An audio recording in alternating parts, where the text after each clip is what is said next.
अस्सलाम वालेकुम, आप देख रहे हैं प्रोग्राम गपशप नाइट्स। मैं हूं आपकी मेज़बान निदा अमीन और मेरे साथ आज जो गेस्ट मौजूद हैं वो एक बहुत ही बेहतरीन सोशल वर्कर है, सोशल एक्टिविस्ट है, बहुत अच्छा काम करी है। NGO चलाती हैं अपना आई हेल्प टचिंग सोल्स के नाम से उनकी ऑर्गेनाइजेशन है। वेलकम करते हैं अपने प्रोग्राम में अनम लगारी को। अस्सलाम वालेकुम अनम, कैसी हैं आप? मैं बिल्कुल ठीक हूँ, आप कैसी हैं? मैं बिल्कुल ठीक हूँ। पहले तो ये बताएं कि इतनी गर्मी में ऑल द वे आप हैदराबाद से यहाँ आ रही हैं कराची, कैसा लग रहा है? भाई जब स्पेशल लोग इनवाइट करते हैं तो आना पड़ता है और ये हमारे लिए समझे कि एक प्राउड की बात है कि आपने हमें यहाँ पे इनवाइट किया है। जाहिर सी बात है आपको देख के हमें लोग रिकग्नाइज़ करेंगे। जो हमारा कॉज है हो सकता है उसमें सपोर्ट हो जाए, नहीं भी हो तो हमें देख के कुछ और फीमेल्स या यंगस्टर्स जो है इंस्पायर होके वो भी ये काम शुरू कर दें। So thank you so much once again. No, you are welcome, most welcome. बल्कि आपने अपना कीमती वक्त दिया आज के प्रोग्राम में। और अनम, सबसे पहले तो मुझे बताओ कि कब और कैसे ख्याल आया सोशल वर्क करने का? जी निदा, एक्चुअली 2012 में मतलब हमने जो है वो अपनी ये छोटी सी ऑर्गेनाइजेशन मैं कहूँगी कि हमने बनाई। ख्याल ऐसे आया कि क्योंकि ये चीज़ आई थिंक आपके हर किसी इंसान के अंदर होती है, वो चाहता है कि वो जितना हो सके लाइक, क्योंकि अल्लाह ने हमें इंसान बनाया है तो थोड़ी तो इंसानियत की वो एक सिफ्त होती है हमारे अंदर। तो लाइक मेरे अंदर शायद थोड़ी सी ज़्यादा थी, I don't know. How old were you at that time in 2012? You're saying कि उस वक्त आपको ख्याल आया? 19 years old. Too young. Yes. तो मैंने तब अपनी ऑर्गेनाइजेशन बनाई, तब मैं लाइक समझें कि कॉलेज में ही थी, मैंने अपने दोस्तों के साथ मिलके। और उस वक्त हमें नहीं पता था, हमने कहा कि आगे अल्लाह ताला खुद ही हमें गाइड करता चला गया। तो हमने स्टार्ट किया जैसे नॉर्मली आजकल यंगस्टर्स करते हैं, राशन ड्राइव से, भाई फैमिली में से कंट्रीब्यूशन कर ली, दोस्तों में से या अपने कॉलेज में से। तो फिर हमने अपनी वहाँ पे जो आया होती थी मासी, मतलब जो संभाल, उनकी हेल्प कर दी, किसी की मतलब प्योन की कर दी। उसके बाद हाँ आहिस्ता आहिस्ता ये कॉज बढ़ता चला गया। इसमें काफ़ी लोग जुड़ते गए। मतलब अब माशाल्लाह से 5 साल हो गए। हमारा एक फ्री स्कूल भी चल रहा है जिसका नाम स्ट्रीट टू क्लासरूम है, जो कि 3 बजे स्टार्ट होता है, 7 बजे ख़त्म होता है। उसमें हम फॉर्मल और इनफॉर्मल एजुकेशन देते हैं अंडर प्रिविलेज्ड बच्चों को। वो बच्चे जो कि चाइल्ड लेबर, चाइल्ड वर्क में इन्वॉल्व हैं, उनको हम एजुकेशन दे रहे हैं। और माशाल्लाह से हमारा स्कूल जब से स्टार्ट हुआ है तब से काफ़ी बच्चे लाइक अराउंड 40 बच्चों को जो है वो हमने अच्छे स्कूलों में प्रमोट किया है स्कॉलरशिप पे। तो ये कॉज है। हम बच्चे हमारे पास ऐसे आते हैं, मतलब हम उनको कोई भी लाइक बाउंड नहीं करते कि आप जो है वो इस ड्रेस में आओ या आप ये शूज़ पहन के आओ या ये आप, मतलब हम जैसे उनको बोलते हैं आप आ जाएं। इवन हमारा बच्चे अपने अपने घरों से आ रहे हैं? घरों से नहीं, ये बच्चे वो बच्चे हैं जो कि काम करते हैं, जो हमारी सोसाइटी में दिखने में तो बच्चे होते हैं लेकिन उनके ऊपर बहुत बड़ी रिस्पॉन्सिबिलिटीज होती है सोसाइटी की। मतलब समझिए कि घरों में काम करते हैं बच्चे, मतलब 90% हमारे पास ऐसे बच्चे हैं जो कि किसी वर्कशॉप पे काम कर रहे हैं, ठीक है। या फिर मतलब आजकल क्या होता है कि छोटे मोटे जो होटल्स होते हैं कि भाई सफाई कर दो, हम तुम्हें 100 रुपये डेली दे देंगे, मतलब ऐसे काफ़ी। तो वो बिल्कुल छोटे बच्चे हैं हमारे पास, फिर हम उनका काम नहीं छुड़वा सकते क्योंकि जाहिर सी बात है हम उनके घरों को नहीं चला सकते। तो अनम, इसमें ये भी होता होगा कि डिफरेंट एज के बच्चे और बच्चियां होंगी, तो सबकी क्लास एक साथ ही होती है? नहीं, मतलब जैसे कि गर्ल्स और बॉयज़ की क्लास हमने अलग अलग रखी है, लेकिन बच्चों की क्लास एक साथ होती है। जो डिफरेंट एज के बच्चे हैं उसमें ये होता है कि टीचर हर बच्चे पे अलग से फोकस करती है, क्योंकि हमारे पास लिमिटेड रिसोर्सेज हैं, एक छोटी सी बिल्डिंग है, हमारे पास डोनर्स भी अभी कम हैं। हमारे जैसे इंडिविजुअल यहाँ के पाकिस्तान के ही हमारे दोस्त हैं जो कि सपोर्ट कर रहे हैं, तो उस हिसाब से हमारे पास स्पेस भी थोड़ा सा कम है। तो मतलब हम अलग अलग क्लास नहीं बिठा, उसके लिए हमें फिर ज़्यादा टीचर्स, ज़्यादा स्टाफ भी हायर करना पड़ेगा। तो सॉर्ट ऑफ आप ऐसे बोल दें कि एक नर्सरी है जिसमें हम बच्चों को नरिश करते हैं, जिनको रीडिंग राइटिंग नहीं आती उनको रीडिंग राइटिंग सिखाते हैं। फिर हम देखते हैं कि ये बच्चा इतना कैपेबल हो गया है, अब इसको हम आगे अच्छे स्कूलों में प्रमोट कर सकते हैं, वो भी स्कॉलरशिप पे, क्योंकि वो फीस तो पे कर नहीं सकते। और जस्ट गवर्नमेंट स्कूल्स भी आपको पता है अभी अच्छा काम कर रहे हैं, ऐसा नहीं है। लेकिन मसला यहाँ आता है कि लाइबिलिटीज़ बहुत ज़्यादा हो गई हैं, जिसमें आजकल आपको शूज़ अच्छे चाहिए, ड्रेस चाहिए, फिर बच्चों का आपस में कंपटीशन के। वैसे तकरीबन कितने बच्चे हैं, आइडिया है कि? हमारे पास 50 बच्चे हैं। 50 बच्चे। और टीचर्स कितनी हैं? टीचर्स हमारे पास 3 हैं। और जी। टीचर्स की सैलरी का किस तरह से वो सारा सिनेरियो चल रहा होता है? हमारे पास देखिए बिल्डिंग भी रेंट पे है ना, तो Okay. वो भी हमारे डोनर्स हैं जो कि कंट्रीब्यूट करते अच्छा, और हैं। फिर वहाँ से रेंट निकलता है। हाँ, Okay. और उसके अलावा हमारी मेरी फ्रेंड है आसिया जावेद, इंशाल्लाह जब वो पाकिस्तान आएंगी तो मैं उनको भी यहाँ पे मैं आपको रिक्वेस्ट हाँ। करूंगी कि वो भी बहुत एक इंस्पिरेशनल पर्सनालिटी है। वो She's हमारे also a social worker. या she is a social Okay. Activist. उसका एक ऑर्गेनाइजेशन है, वो यूएस में है, उसकी ऑर्गेनाइजेशन है चेंज मेकर्स ऑफ पाकिस्तान के नाम से। Okay. तो वो जैसे मेरी छोटी सी फर्म है, इसको मतलब जो भी टीचर की सैलरी होती है 10-15 हज़ार पर टीचर, क्योंकि हम 3-4 घंटों के लिए बुलाते हैं तो उसके लिए हम ये अच्छा। देते हैं, तो वो सपोर्ट करती हैं। मतलब काफ़ी जो है वो उनकी कोलैबोरेशन रही है। और दोस्त ऐसे हैं जो कि कहते हैं कि आप नाम ना लिया करें, तो वो लोग हैं मेरी अपनी फैमिली मतलब आप सपोर्ट करती अकेले है। नहीं, पूरी एक प्रॉपर टीम है पूरी इसके प्रॉपर पीछे। टीम है जी। और जी, टीम जी। मेंबर्स तकरीबन कितने होंगे अनम? वॉलंटियर्स अगर आप देखें तो वो तो फिर उसकी तो कोई लिमिट नहीं है। मतलब Okay. हम कोई भी एक्टिविटी ऐसे करते हैं, जैसे अभी रमज़ान हाल ही में गुजरे हैं तो हम दस्तरखान भी लगाते थे, इफ्तारियाँ, राशन हाँ। ड्राइव भी करते। उसमें तो आपको पता है कि यंगस्टर्स माशाल्लाह से हमारी जो यूथ है पाकिस्तान की कितनी आगे है। और अभी तो इमरान खान साहब ने वैसे ही सबको इतना एक्टिव कर लिया है तो जो है वो वैसे तो बहुत ज़्यादा जो है वो वॉलंटियर्स हमारे पास 100+ होंगे। अच्छा। लेकिन वो एक एक्टिविटीज़ में आते हैं अपनी मर्जी से, फिर नहीं भी आते तो हम उनको फोर्स और नहीं वो करते। वॉलंटियर सब they don't expect anything in return, they are Yeah. Doing everything बस फ्री ऑफ कॉस्ट बच्चों के लिए। बिल्कुल ऐसा ही है। लेकिन और जो अनम हमारी ऐसी कोई टीचर नहीं है कि जो बोले ठीक है आई डोंट वांट सैलरी, मैं बच्चों को ऐसे ही पढ़ा दूंगी? एक्चुअली निदा ऐसे होती है, टीचर बोलती हाँ। हैं, लेकिन हम उन पे डिपेंड नहीं कर सकते, हम उनको अकाउंटेबल नहीं कर सकते जब तक हम उनको पे नहीं कर रहे हैं। हम उनसे क्वेश्चन नहीं कर सकते कि बेटा तुम लेट क्यों आई हो। हम एक पूरे बच्चे का फ्यूचर टीचर के हाथ में दे रहे हैं, Right. वही बिल्ड कर रहा है बच्चे का फ्यूचर। तो हमने खास तौर पे अपनी टीचर, जैसे हम कुरान पाक की क्लासेस भी दे रहे थे, माशाल्लाह से रमज़ान में भी चली, अभी भी चल रही हैं। लेकिन ये नहीं कि कुरान शरीफ का सिर्फ वो एक आजकल जो रीडिंग हो रही है लेकिन उसकी मीनिंग नहीं समझाई, तफसील के साथ समझाई जा रही है, बड़े नरम तरीके से, मतलब ज़्यादा एक्सट्रीम में भी नहीं। बहुत अच्छे हमारे टीचर हैं, कुरान टीचर हैं, वो बच्चों को सिखाते हैं। तो ये जो हमारा स्टाफ है ना, इनको हम पे करते हैं क्योंकि वो अपना टाइम देते हैं, फोकस्ड होकर करते हैं। वॉलंटियर्स का डे जो हमने अपने स्कूल में रखा हुआ है ना, वो सैटरडे रखा हुआ है। वो एक्टिविटी डे होता है, वॉलंटियर किसी को भी आना है, बहुत यंगस्टर्स आते हैं वहाँ पे, सिंध यूनिवर्सिटी से जो हमारे हैदराबाद में है, ज़ैबस से, वो अपनी एक्टिविटीज़ करते हैं। लेकिन वो जस्ट एक दिन है, बाकी वो रोज़ाना तो फिर डिस्टर्बेंस हो जाती है। So Anam, basically what do you hope to accomplish as a social worker? क्या सोचा हुआ है, क्या accomplish करना था जो इस तरफ आई? बहुत अच्छा क्वेश्चन किया। नॉर्मली लोग मुझसे क्वेश्चन नहीं पूछते। अभी रिसेंटली मैं 1-2 और टीवी चैनल्स पे भी गई थी, लेकिन किसी ने मुझे ये नहीं पूछा कि आप करना क्या चाहते हो, इसका फ्यूचर क्या है। मैं आपको बताती हूँ। देखिए, पाकिस्तान में बहुत सारे क्राइसिस हैं, ठीक है, और हम लोग शॉर्ट टर्म जो है लोगों को इमदादें दे के उनकी हेल्प कर लेते हैं। लेकिन मेरा ख़्याल है, जो मेरा एक अपना ओपिनियन है, जो मैं एक्सपीरियंस कर रही हूँ, वो ये है कि पाकिस्तान का अगर फ्यूचर चेंज करना है तो पाकिस्तान में हमें एजुकेशन को बहुत इजी और एक्सेसिबल बनाना होगा। अगर हर बच्चा या बच्ची पढ़ा लिखा होगा, कम से कम मैट्रिक तक उनको रीडिंग राइटिंग आती होगी, उनको बेसिक सब्जेक्ट्स का पता होगा, तो वो पाकिस्तान की इकोनॉमी में भी कंट्रीब्यूट करेंगे और उससे क्या होगा कि क्राइम रेट भी कम होगा। तो मेरा जो मकसद है वो पाकिस्तान को प्रॉस्पर बनाना है।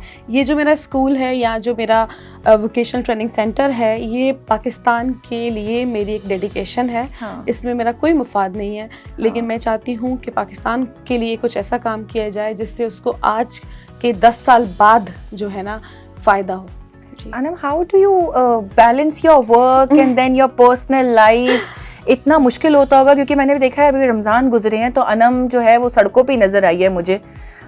बहुत मेहनत करती हो, इतनी गर्मी में आराम से बैठ सकती थी घर में, फिर बाहर निकलना है और ये सब करना है। निदा, जिस दिन मैं घर में बैठती हूँ ना, उस दिन मुझे शायद मैं बीमार फील करती हूँ। अच्छा, you don't feel good? Okay. बिल्कुल। तो और अल्हम्दुलिल्लाह मेरी फैमिली मतलब एक अच्छा बैकग्राउंड है। मेरे बाबा ज़मींदार हैं, तो घर में सारी आसाइशें हैं, लेकिन जो खुशी और जो सेटिस्फेक्शन लोगों को खुश करने में मिलती है, मतलब वो फिर पूरा रात को बहुत सुकून से नींद आती है। मेरी दोस्तें मुझसे पूछती हैं, मेरी फ्रेंड्स, अक्सर हम ट्रैवल करते हैं साथ, तो कहते हैं ना, रिक्शा हो, बस हो, एरोप्लेन हो, कोई भी गाड़ी हो, तुम सो जाती हो कैसे? मैं कहती हूँ बस मेरा दिल इतना वो मुतमईन है, इतना सेटिस्फाइड हूँ, फील करती हूँ मैं, तो मुझे बड़ा आराम से नींद आती है। हैदराबाद से कराची आप सोते हुए आ रहे हो? हाँ, एग्जैक्टली। अच्छा, you slept in the car? मुझसे नहीं गाड़ी में सोया जा सकता वैसे। मेरी छोटी बहन मेरे साथ थी, तो वो मुझे यही कहती थी कि यार आप कैसे सो लेती हो, इतनी म्यूजिक चला के गाड़ी में सुनती भी आ रही थी। हाँ। और मैं सोई हुई थी मजे से। सही। अनम, आपसे ये भी जानना चाहूँगी, tell me about your some of your biggest accomplishments जो आपने की हो इन योर फील्ड वर्क। एक बात बताती हूँ, हमारे लाइक फील्ड वर्क में मैं अपने स्कूल से रिलेटेड ही आपको बताऊँगी कि एक ऐसा बच्चा था लाइक जो कि पढ़ना चाहता था, वो गवर्नमेंट स्कूल से ड्रॉप आउट था क्योंकि वो ऑब्वियसली टीचर मारते हैं, हर जगह की अपनी कहानी होती है। कुछ बच्चे भी थोड़ा पढ़ाई के डर से मसाले वसाले मिला के बता देते हैं। हाँ। तो हमने उसको बुलाया, उसकी काउंसलिंग की, उसके पेरेंट्स को बुलाया। हम, वो बड़ा बच्चा था लाइक 8 क्लास में उसने ड्रॉप आउट मतलब हुआ वो। अच्छा। तो आगे सोचें कि लाइक उसका फ्यूचर बन सकता हाँ। था। फिर हमने उसको 1 साल तक उसकी काउंसलिंग की और अब माशाल्लाह से वो यूनिवर्सिटी जा रहा है। तो ये एक अचीवमेंट है कि आप एक राइट पाथ पे एक बच्चे को ले आए हैं। आगे चलें, हो सकता है उसको कोई बड़ी डिग्री ना मिले, कोई बड़ी जॉब ना मिले, लेकिन एटलीस्ट वो इतना तो कर सकेगा कि वो अपनी एक अच्छी जिंदगी गुजार सके। So this was the most difficult case you worked on. Yes, मतलब उसमें ये था जो कि अगर उस बच्चे को हम उस वक्त ना उठाते तो वो बच्चा किसी होटल पे या तो मतलब लाइक बोलना नहीं चाहिए, या तो सफाई कर रहा होता या फिर बर्तन धो रहा होता। क्योंकि आपको पता है आजकल आप एज अ वेट्रेस भी जाओ तो वो भी आपको कम से कम बोलते हैं कि आपने इतनी 14 इयर्स की एजुकेशन, 12 इयर्स की एजुकेशन मांगते हैं। तो जी। अच्छा, आपने काम का जिक्र छेड़ा ही अनम, तो साथ में हुनर निस्वा के बारे में भी बात कर लेते हैं। मैं आपसे जानना चाहूंगी कि ये हुनर निस्वा राइट। हाँ, हुनर निस्वा क्या है ये बताएं। जी, हुनर निस्वा जो है वो आज से मतलब लाइक 1 साल पहले हमारा, अभी रिसेंट ही हमारा एक इनिशिएटिव है। उसका ये था कि जब हम बच्चों के लिए काम कर रहे थे तो हमारे स्कूल में काफ़ी लाइक बड़ी एज की बच्चियां आना चाहती थी। अच्छा। अब एक बच्ची जिसने बिल्कुल लाइक 20 साल की है, 25 साल की है, उसने रीडिंग राइटिंग कभी लाइफ में की नहीं है। हम क्योंकि जब बच्चे होते हैं ना, मैं समझती हूँ वो बड़े इजीली मोल्ड हो जाते हैं। अब उस बच्ची पे हमने 2 साल मेहनत की, लेकिन उसको जस्ट मतलब मुश्किल से ही रीडिंग आ रही थी, मतलब बहुत टाइम। अब उसका भी टाइम, उसकी शादी कराने का टाइम आ गया। फिर वो आगे कंटिन्यू ना कर सकी। फिर हमने कहा कि यार जो बच्चियाँ अफोर्ड नहीं कर सकती, मतलब वो जो बच्चे यंग एज में हमारे पास नहीं आती, जिस एज में हम उनको पढ़ा सकें, जिस एज में हम उनको किसी मकाम पे पहुँचा सकें, तो उनके लिए एक ऐसा जरिया बनाया जाए जिससे वो अपनी अर्निंग कर सके, घर से बैठ के कर सके। हर किसी को इजाज़त नहीं होती। और जितने भी मतलब समझें कि जो लोग लाइक हमारे पास अगर छोटी फैमिलीज़ हैं और मतलब बहुत रेस्ट्रिक्शंस होती हैं औरतों पे, तो इस वजह से फिर ये हुनर निस्वा का आगाज़ हुआ। हुनर निस्वा में हम बच्चियों को सिर्फ स्किल नहीं देते, स्किल के साथ साथ हम उनको जो है इक्विपमेंट भी देते हैं, उनको बिजनेस भी इस्टेब्लिश करके देते हैं। क्योंकि अगर हम उनको बिजनेस इस्टेब्लिश नहीं करके देंगे तो वो जितनी भी हमारी मेहनत होगी वो ज़ाया हो जाएगी। और अनम, ये जो सारा पैसा वो कमा रही होती है, ये उनका ही है? ये उनका है। हमारी तरफ से ट्रेनिंग फ्री है और इक्विपमेंट और फ्री ट्रेनिंग है। किस किस चीज़ की होती है? ट्रेनिंग अभी क्योंकि हमने आपको बताया, मैंने आपको कि 1 साल ही हुआ है इस इनिशिएटिव को, तो अभी तो हमने जस्ट स्टिचिंग पे फोकस किया है। क्योंकि सिलाई एक वाहिद ऐसी चीज़ है जो कि वक्त की ज़रूरत है। आप मतलब देखें, ईद आती है तो चाहे पेरेंट्स बेचारे लाइक 200 रुपीज़ पर डे, 400 क्यों ना कमाओ, लेकिन ईद पे उनको अपने बच्चों को कपड़े ज़रूर दिलाने। माशाल्लाह से अल्लाह हर किसी को तौफीक दे। तो वो इतनी ज़रूरी है। अब ज़्यादा से ज़्यादा और नहीं तो अपने ही वो सीखे बैठी होंगी अपने बच्चों के।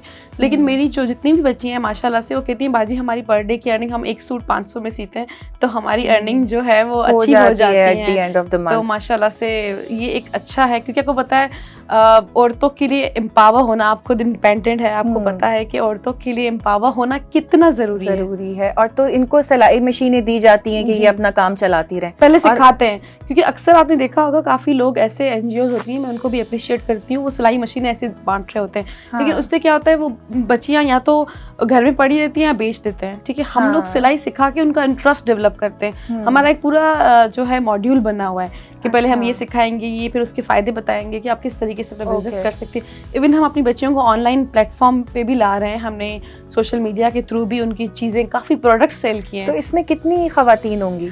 हमारे पास हर बैच में, जो पहले हमने फर्स्ट बैच 6 माह की थी जी, बैच वाइज, अभी 3rd बैच चल रहा है। हर बैच में 5 ख़वातीन होती हैं क्योंकि लिमिटेड रिसोर्सेज है, एक टीचर है तो वो Okay. 5 को टाइम देती है। सही। 2 घंटों की जो है क्लास है, तो इस वजह अच्छा, से। ट्रेनिंग दी जाती है और वो वहीं बैठ के सिलाई करती हैं या ले जाती हैं सिलाई मशीन घर पे और नहीं घर पे नहीं करती हैं? पहले जब ट्रेनिंग होती है तो सिलाई मशीन वहीं पे लगी होती हैं, ओके। वो सीखती हैं वहीं पर, ठीक है। 2 हाँ। आवर्स की क्लास होती है। हाँ। उसके बाद 95% की अगर आपकी अटेंडेंस है तो आपको जो है वो मशीन मिलेगी। अल्हम्दुलिल्लाह तीनों बैचों में जो है ना सही। मतलब समझें कि 98% तक बच्चियों की अटेंडेंस थी। तो अनम इजीली वैसे मशीन्स अरेंज हो जाती हैं या मेहनत करनी पड़ती है? देखें हम लोग हमारे काफ़ी माशाल्लाह से हम इतने सालों से निदा काम कर रहे हैं 2012 से, तो हम इतने ट्रांसपेरेंट रहे हैं। अल्लाह का शुक्र है, जो डोनर हमारा पहले दिन से रहा है वो आज भी हमारा डोनर है। अगर उन्होंने हम में कोई बात नहीं देखी होती तो वो हमें शायद सपोर्ट ना करता। तो वो डोनर्स हमें मशीन्स अच्छा बड़ा हमें इजी लगता है ना किसी से काइंड की सूरत में डोनेशन लेना। कैश आपको पता है थोड़ा सा होता है कि भाई हमारे दिल में भी होता है, उनके भी होता है, तो हम बोलते हैं भाई ये बैच पूरी होने वाली है, आप हमें 5 मशीन्स दे दें, तो अल्हम्दुलिल्लाह से अरेंज हो जाती है। वैसे एक सिलाई मशीन कितने की होती होगी तकरीबन? लगभग अगर आप बहुत ज़्यादा अच्छे वाली लो तो 15,000 तक। अगर अच्छा। थोड़ा नॉर्मल जो कि बच्चियाँ ज़्यादा, क्योंकि ये बच्चियाँ सीख रही होती हैं, इनसे चीज़ें ख़राब भी होती हैं, तो 10,000 तक आपको इजीली मिल जाती है। इस वक्त जो लोग आपको देख रहे हैं, अगर मेरे प्रोग्राम के थ्रू कोई आपके साथ जुड़ना चाहता है, उन बच्चियों की हेल्प करना चाहता है या उन बच्चों की हेल्प करना चाहता है जो आपके पास पढ़ रहे हैं, उनको क्या मैसेज देना चाहेंगी? वो किस तरह से आपसे कांटेक्ट कर सकते हैं? मैं जो है वो मेरा सोशल मीडिया है, लाइक अकाउंट्स हैं, फेसबुक है, इंस्टा पे मैं हूँ। आप अनम लगारी सर्च करेंगे तो आपको इजीली मैं मिल जाऊँगी। और उसके अलावा जो है वो अगर आप लाइक आपका पेज जो है गपशप नाइट्स पे आप मैसेज करके मेरा कांटेक्ट नंबर ले सकते हैं। और आप अगर मुझसे कांटेक्ट करेंगे तो मैं आपको अपने स्कूल ही इनवाइट करूँगी, अपने सेंटर ही जो वोकेशनल ट्रेनिंग सेंटर है वहीं पे इनवाइट करूँगी, ताकि आप आएँ, देखें, उसके बाद जो है वो आप इस कॉज का हिस्सा बने। अच्छा अनम, आपसे ये भी जानना चाहूंगी कि इसमें ट्रांसजेंडर्स भी हैं आपके पास? जी हाँ। कितने ट्रांसजेंडर्स हैं? देखिए बच्चों में भी ट्रांसजेंडर्स नहीं, बच्चों में नहीं है, फीमेल और बच्चों। देखिए हम चाहते हैं कि जो हमारा ये थर्ड जेंडर है ट्रांसजेंडर का, उसको हम अपने साथ लेके आएँ। एक ही स्कूल्स हों, अलग अलग स्कूल्स हमें ना बना के देने पड़े। लेकिन मसला यहाँ आ रहा है कि अभी इस चीज़ में टाइम लगेगा, लोगों को एजुकेट होने में टाइम लगेगा, क्योंकि हमारे बच्चों के जो पेरेंट्स होते हैं वो वैसे ही बच्चों को कहते हैं कि आप काम करें, पढ़े ना। तो अगर हम कंबाइन कर लेंगे तो वो थोड़ा उनको सही नहीं लगेगा। पेरेंट्स ऐसे कहते हैं कि काम ना करें, हाँ, काम करें, पढ़े नहीं। एग्जैक्टली हमारे पेरेंट्स तो ऐसे नहीं कहते, वो तो कहते हैं पढ़ो, काम क्यों कर रहे हो? एग्जैक्टली हमारे पेरेंट्स अभी भी बोलते हैं कि अब पढ़ो भाई, अब कितना पढ़े हम, कितना पढ़े। सो ये सीन है। उसके बाद ट्रांसजेंडर्स के लिए हमने एक अलग छोटा सा ऐसे ही सेम मॉडल निस्फा जैसे है, और उसमें मतलब स्कूल का भी एक ही बिल्डिंग है जिसमें हम दिन के टाइम में उनको रीडिंग राइटिंग की क्लास देते हैं और शाम के टाइम पे फिर उनको हमें सिलाई और कढ़ाई का सिखाते हैं। लेकिन वो बहुत चैलेंजिंग है हमारे स्कूल में। आप समझें कि ट्रांसजेंडर का जो रोशनी स्कूल है उसमें कभी कभी तो लाइक अटेंडेंस जो होती है वो सिर्फ 2 ट्रांसजेंडर्स आए हुए होते हैं। अच्छा। इनको लाना इस तरफ थोड़ा सा बहुत मुश्किल है। जो लोग इस चीज़ पे काम कर रहे हैं उनको इस चीज़ का आइडिया है कि बहुत बहुत बहुत टफ़ और बहुत चैलेंजिंग चीज़ है, क्योंकि मैं गलियों में, मैं पता नहीं, मैंने लाइफ में कभी जो है 200-250 ट्रांसजेंडर्स एक साथ नहीं देखे होंगे। मैं इनका पूरा इलाके में जहाँ पे 250 ट्रांसजेंडर रहता था, मैंने कहा मेरे इलाके में आप ना आए, हम आपके इलाके में ही स्कूल बनाएंगे। हमने वहाँ पे स्कूल बनाया। अच्छा। 2-3 रूम्स का एक छोटा सा हमने वहाँ पे एक पोर्शन बिल्डिंग का लिया, जिसमें हमने टीचर हायर की, सिलाई वाली, हमने कुरान शरीफ के लिए जो है टीचर हायर की, हमने जो है वो सिलाई सिखाने के लिए।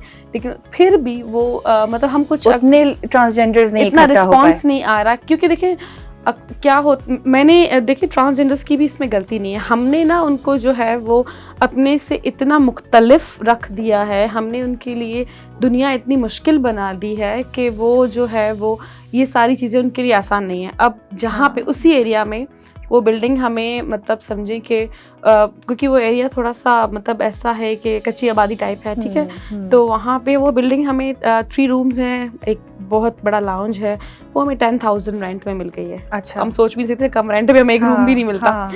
और सेम ट्रांसजेंडर्स क्या करते हैं, उसी एरिया में एक रूम लेते हैं तो उनको 30,000 20-25 हज़ार पे करने पड़ते हैं, क्योंकि वो ट्रांसजेंडर है। हालांकि वो 3 ट्रांसजेंडर एक रूम में सो रहे होते हैं। अब वो कहते हैं बाजी आपके पास पढ़ने आए या अपने किराए के लिए हम काम करें। बैगिंग करते हैं, जो भी इनकी एक्टिविटीज़ हैं, मतलब हम चाहते हैं कि इनको एजुकेट करके सही रास्ते पे लेके आया जा सके, क्योंकि ये भी हमारे माशरे का एक बहुत अहम हिस्सा है। और इनकी ही जो है वो लाइक सपोर्ट के साथ, अभी रिसेंटली मेरी दोस्त सारा गिल, आपने देखा होगा, वो डॉक्टर बनी है माशाल्लाह से। और मुझे बहुत फ़ख्र है, ज़ायरिश और कामी, मतलब इनसे मेरी बहुत अच्छी है। मैं इनको इनवाइट करने का ही सोच रही थी। कामी Sid, right, and Sara Gill, they are very known, मतलब ऐसा नहीं है, उन्होंने अच्छा खासा अपना नाम बना लिया है। और वो इतने स्वीट हैं, वो मुझे बोलते हैं कि अनम आप जब भी बोले हम आए आपके शो में, स्पेशली स्कूल में स्पेशली कामी के, मतलब हम मोटिवेट करें दूसरे ट्रांसजेंडर्स को। लेकिन अभी हमारी बातचीत चल रही है, इंशाल्लाह हम उनको भी बुलाएंगे ताकि वो और जो उनकी क्योंकि उनकी कम्युनिटी से कोई आएगा ना, तो हो सकता है वो फिर स्कूल में भी परफॉर्मेंस अच्छी दे। जी। Who is your biggest support? किसने सबसे ज्यादा सपोर्ट किया है throughout? Of course, my father. In your family, your He father. has been there from the beginning. Okay. Still, अल्हम्दुलिल्लाह, and अल्लाह करेगा हमेशा उनका साया, उनकी सपोर्ट मेरे साथ रहेगी। और जितना भी आप ये सोशल काम कर रही हैं, बहुत बेहतरीन काम कर रही हैं, बहुत अच्छा काम कर रही हैं। बहुत सारे लोग हैं जो हम सोचते भी नहीं है, हम अपने इर्द गिर्द इस तरह के लोगों को देख रहे होते हैं, लेकिन हम उनकी मदद नहीं करते, कुछ नहीं कर पाते, और कुछ चाहते हुए भी मतलब कहते हैं कि नहीं कर सकते, और कुछ को तो मेरे ख्याल से ध्यान भी नहीं जाता उस तरफ कि हमने ये करना भी है। ये सिर्फ हैदराबाद तक ही आप महदूद है, ये सारी चीज़ें सिर्फ आप हैदराबाद में अभी कर रही हैं, या आगे भी कुछ नहीं इंशाल्लाह प्लानिंग है कि इसको आगे बढ़ाना है? अगर हमें जो है वो अच्छी रिसोर्सेज मिली, हमें अच्छे पार्टनर्स मिले, तो हम इसको एक्सटेंड भी करेंगे। हम अंदरूनी सिंध जाएंगे, क्योंकि आपको पता है अंदरूनी सिंध इस चीज़ को की बहुत ज़रूरत है। शहर जो है, जैसे कराची एक शहर अच्छा है, तो फिर भी थोड़ा सा हाईलाइटेड है, काम हो रहा है, हैदराबाद में भी हो रहा है, लेकिन अंदरूनी सिंध अभी मतलब कुछ बेहतरी आई है, लेकिन still there is a long way to go. सबसे पहले किस तरफ जाना चाहेंगी? सबसे पहले मैं अंदरूनी सिंध जाना चाहूँगी, क्योंकि मैं अंदरूनी सिंध में मतलब जैसे थर पार्कर है, बहुत सारे इलाके हैं। एग्जैक्टली, थर पार्कर भी डेवलप्ड हो रहा है अभी, क्योंकि वहाँ पे थर कोल और काफ़ी ऐसे, आपने अभी शायद रिसेंटली देखा होगा कि वहाँ पे 80 जो है वो ट्रक ड्राइवर्स को, फीमेल ट्रक ड्राइवर्स को उन्होंने ट्रेंड किया है, और इट्स अमेजिंग। मतलब इतने बड़े ट्रक, मैं तो छोटी गाड़ी चलाते हैं, मुझे डर लगता है, इतने बड़े ट्रक। तो लड़कियां स्कूटी चला रही हैं खुलेआम, हम सोच भी नहीं सकते थे आज से कुछ टाइम पहले कि लड़कियां स्कूटीज चलाएं, लेकिन अब खुलेआम आपको नजर आ रही होंगी स्कूटी चलाते हुए। देखिए, ये हमारे लिए एक बहुत अच्छी बात है। और कम्यूट करने के लिए लड़कियों के पास कोई ट्रांसपोर्ट इतनी है नहीं अच्छी यहाँ पे, पब्लिक ट्रांसपोर्ट पाकिस्तान में, तो हमारे पास हम स्कूटी तो हम ले ही सकते हैं अपनी, तो वो इजीली हम चला सकते हैं, तो अच्छी बात है ये बहुत माशाल्लाह। सो मतलब है कि कोई अभी फ़िलहाल हमने कोई ऐसा शहर जो है आइडेंटिफाई नहीं किया, लेकिन इन फ्यूचर हमारा इरादा है कि हमें अच्छे पार्टनर्स मिल जाएं। जैसे कि गाँव गोठों का एक सिस्टम होता है, वहाँ से हमें इस प्लेटफॉर्म से जो मुझे देख रहे हैं कुछ दोस्त, अगर वहाँ से हमें आइडेंटिफाई करके बताएं, और वो खुद भी कंट्रीब्यूट करें, क्योंकि अकेले मैं बैठ के यहाँ से तो इतना सब कुछ नहीं कर सकूँगी, तो मिलके हम कर सकते हैं ज़रूर। Anam, what hurdles did you face during all this time, जो आपको लगता है कि आप एक खातून हैं और आपने इस वजह से हर्डल्स फेस किए हैं, अगर आप एक मर्द होती तो आपको नहीं करने पड़ते? बिल्कुल बिल्कुल, क्योंकि रोड पे निकलना पाकिस्तान जैसे मुल्क में यकीनन बहुत कुछ फेस किया होगा। मैं जानना चाहती हूँ। मैं आपको बताना चाहती हूँ कि 2012 में हमने स्टार्ट लिया, 2013 में हमने अपना पहला प्रोजेक्ट किया था, जिसमें हमने राशन दिया और मतलब ऐसे दस्तरख्वान लगाए।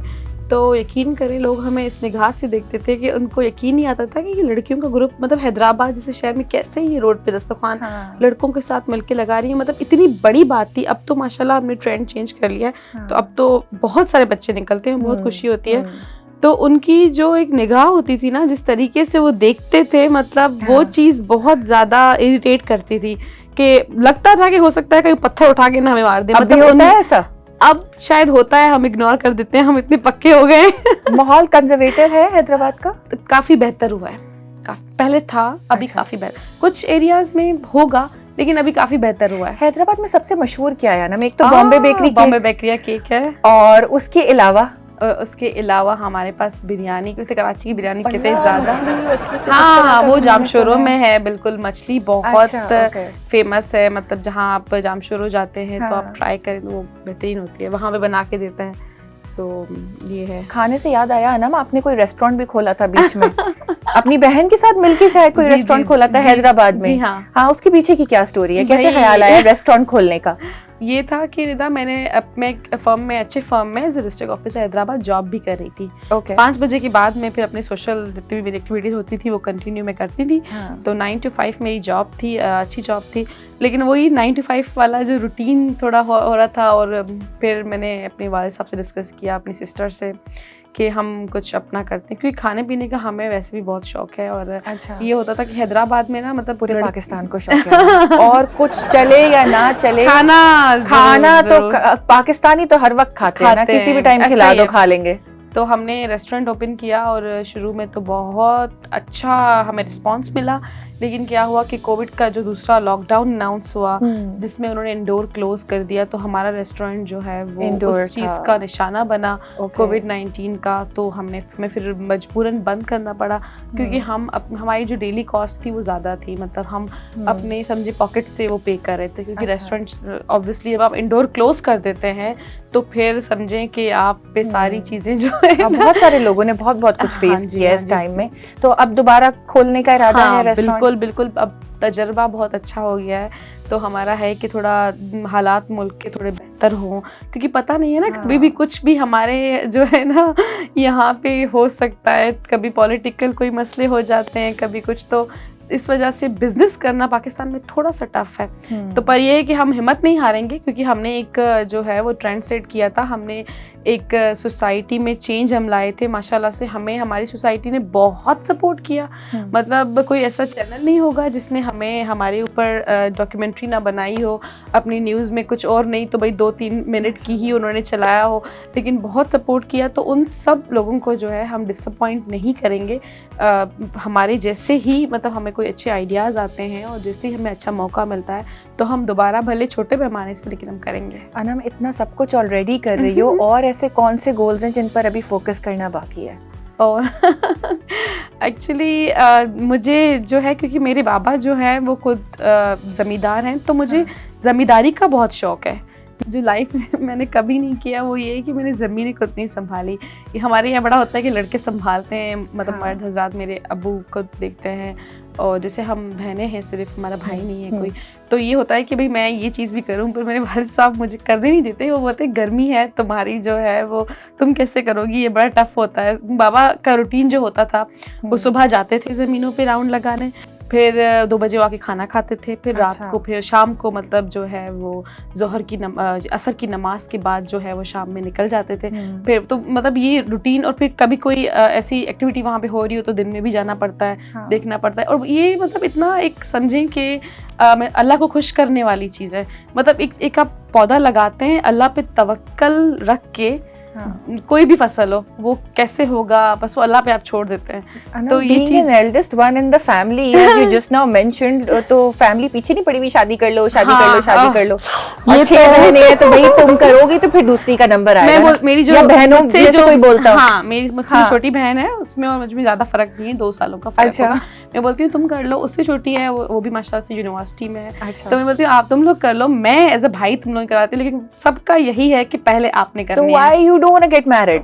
नो, ऐसा नहीं है, मैं करना चाहती हूँ, लेकिन थोड़ा सा कुछ और लाइफ में कुछ गोल्स हैं जो कि अचीव करने हैं उसके बाद ज़रूर, क्योंकि ये भी एक जिंदगी का हिस्सा है। और यकीनन लड़का भी ऐसा होना चाहिए जो ये सब काम को सपोर्ट करे। बिल्कुल, क्योंकि ये चलाना है, शादी के बाद भी छोड़ना नहीं है। ऐसा ही है, एक मिसाल बनानी है, ताकि अक्सर लड़कियां जो है शादी के बाद फिर उनके लिए मुश्किल हो जाता है, लेकिन ये चीज़ें मैनेज करनी है। आखिर में, before winding up the programme, वैसे ये सवाल मुझे सबसे पहले पूछना चाहिए था अनम से, आई हेल्प टचिंग सोल्स, ये नाम कैसे आपके दिमाग में आया? ये नाम कैसे रखा गया, क्यों रखा गया? मतलब मुझसे काफ़ी सब लोग पूछते हैं इसका। आई का जो मतलब है, मतलब हर इंडिविजुअल को रिप्रेजेंट करता है, आई हेल्प, ठीक है। तो हर कोई अपनी कैपेसिटी में रह के हेल्प कर सकता है। तो इसका कोई वो एब्रीवेशन ये किसी चीज़ की नहीं है, ये इटसेल्फ एक नाम है, आई हेल्प। उस वक्त क्योंकि हम यंग थे तो हमें ये नाम अच्छा लगा और हमने इसकी यही मायने सोची कि हर कोई इंसान जो हेल्प कर सकता है अपनी कैपेसिटी में रखे, क्योंकि हमने कुछ ऐसे लोग देखे थे जिनके पास अपने लिए कुछ नहीं होता था लेकिन वो फिर भी लोगों की हेल्प कर रहे होते थे। मतलब अपनी छोटे से मतलब कम जो है कमाई में से ना, फिर भी वो लोगों, तो उससे इंस्पायर होके हमने ये नाम रखा। Okay, thank you so very much Anam for joining. आपने अपना कीमती वक्त दिया आज के प्रोग्राम में और उम्मीद करती हूँ कि आपने एंजॉय किया होगा इस प्रोग्राम को, और जितने भी हमारे व्यूअर्स देख रहे हैं उन्होंने भी इस प्रोग्राम को एंजॉय किया होगा। इसी के साथ अपनी मेज़बान निदा अमीन को दीजिए इजाज़त। अपना बहुत ख्याल रखिएगा। खुदा हाफिज़।